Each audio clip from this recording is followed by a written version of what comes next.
So on to the Colchester Rovers reliability trial. The oldest club in Colchester, I think one of the oldest clubs in the country, to be honest. Been around 125 years. I think they've been doing this event almost as long. Really, really good event. Same course every year, and this year it was an absolute sufferfest. These pictures do not do the conditions justice. It was 30-mile-an-hour winds, gusting to far more than that. Started in torrential rain. It was horrible. By this point, we've done about 10 miles. The group is about 20-25, and we are just about to get to the point where we're coming out of what was a tailwind at the start.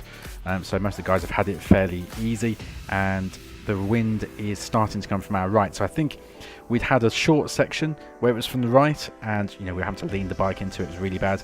But I know this road pretty well, ride out here all the time. I knew what was coming up was quite a stiff climb that would then go onto a plateau where it was really open and the wind would be coming from one side. So classic crosswinds. And where this differs to some of the other climbs I was talking about is this is very much like that Lavenham climb, where we're going to go up and then it's going to be blown to bits by the crosswind. So this time what I'm thinking is, no matter what happens, I want to be one of the first over the hill, so that if we do get an echelon set up, I can be in shelter and I'm not going to be pushed into the gutter and absolutely suffering. Now, I'm not the best climber, so I am going absolute full bore up here, and you can see from the watts the guys in front of me are good climbers. Tom Starmer's on the front. He's super strong and weighs about 2 kilos, I think. So they're going really hard, doing my best to close this gap so I don't just get caught in no man's land and end up frying.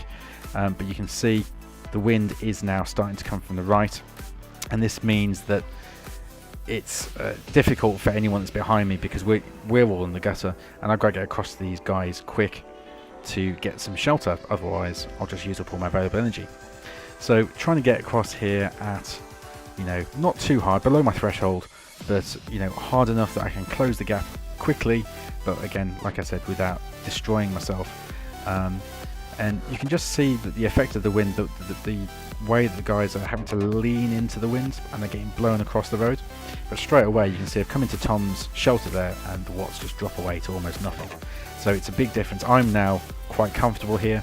We're not going massively fast yet, but the guys behind me, they're all taking wind, so they are having to put in a big effort to close this gap. And what's going to happen around about now is that these two guys in the front just think, well, come on, let's get on with it. And they start to put the gas on. I think Tom comes through for a turn, and it really picks up, and it kind of catches me unaware, actually, because you can see there I've just let a little gap go and I'm back in the wind. But not for long, because there's absolutely no way I'm going to be out there, because I'll just be blown to bits. So again, hiding inside this guy, even if it means I have to go up onto the grass just to make sure I get shelter. And as I was saying before, these two guys are the only ones providing shelter. I'm not. I'm in the gutter, so there's nobody getting any shelter off me. Anybody behind me is doing the same watts as me or more. I think I get shouted at there and encouraged to come through and do a turn. Being the nice guy that I am, I think I agreed to do that. But you can see again, the difference in power that's required for you to come through compared to hiding out of the wind is really, really significant. And even there, where I've just eased off to allow the guy on the inside of me to come through, I'm still doing a lot more watts than I was when I was hiding out of the wind.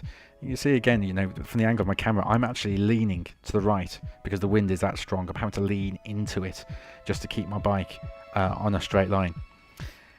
And what was a group of 25, you can see now I think we're down to about 6 or 7. And there was lots of guys behind that were really, really, really strong. The guys that would, regularly finish ahead of me in front of me in racing, would normally tear it up, but they just got caught out by the wind here. Patrick in front of me there made it across, but he put in such a big effort to bridge that gap. The next climb, he was at the back. That group stuck together for a long time, and I think it was 7 of us actually. We worked together quite a long time until we got to about here, and we really, really got blasted by the wind again. And you can see here, I'm at the back of this echelon, and this is kind of the reverse of what was happening earlier. This time, I'm in the wrong position. I'm actually having to ride up onto the grass just to try and get some shelter, and a lot of the time I'm slipping out of the shelter the guy in front of me is providing and taking the full force of the wind. Fortunately here there's a little bit of a descent, but I think by now I'd taken quite a pasting. You can just see as the fields open up to the right again, you see he's nearly blown across the road. It was really, really tough conditions.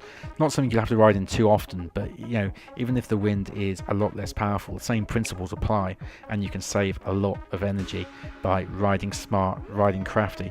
Doesn't mean you have to be a wheel sucker that never comes through and does a turn, but if you're not on the front, why would you be using any more effort, any more energy than you absolutely need to be? The guy that wins the race at the end of the day is not the strongest guy in the race. It's the guy that gets to the end with the most amount of energy left. So yeah, this was a tough ride.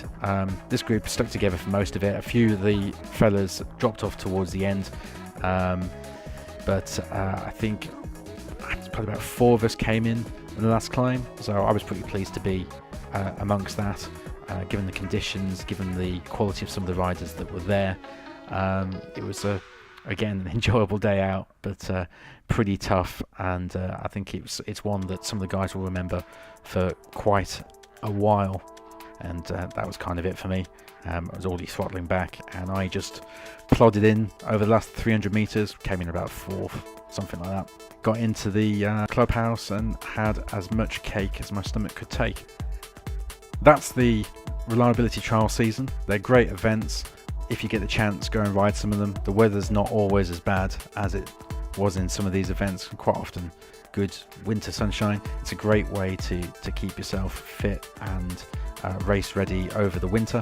Hone some of those group riding skills so that when it comes to riding local crits or road races, that you're not wasting energy. That's what it's all about, guys. Don't waste energy. Save it for that race winning move.